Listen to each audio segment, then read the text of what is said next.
Աշխարհի պատմության ընթացքում շատ ծնունդներ են եղել, բայց այս մեկը յուրահատուկ էր։ Ինչու էր յուրահատուկ։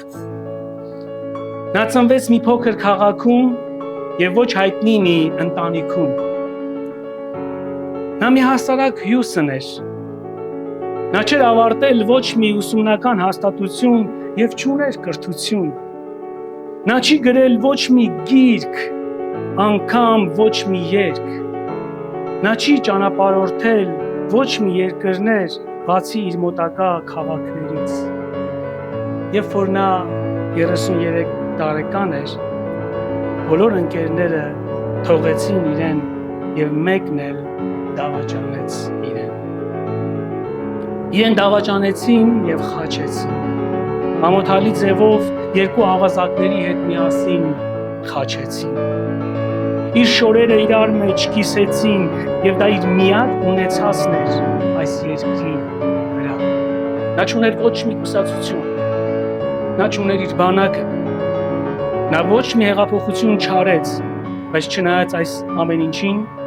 իր կյանքով որոշեց մարդկանց ճակատագրերը լինելու այս կողմ կամ լինելու այն կողմ։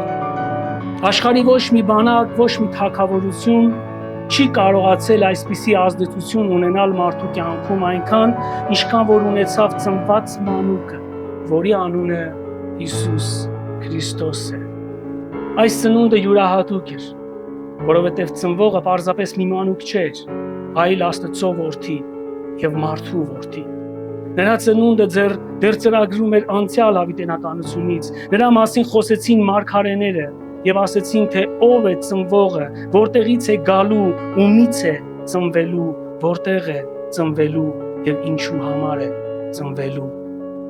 Նրա ծնունդի ժամանակ երգեցին հրեշտակները, վախեցան հովիվները, ուրախացան մոգերը եւ վառվեց Բեթլեհեմյան աստղը։ Եվ այս ծնունդը ամբողջ մարդկության պատմությունը կիսեց երկու մասի՝ մինչև Քրիստոս եւ Քրիստոսից հետո 5 կտակարան եւ նոր կտակարան։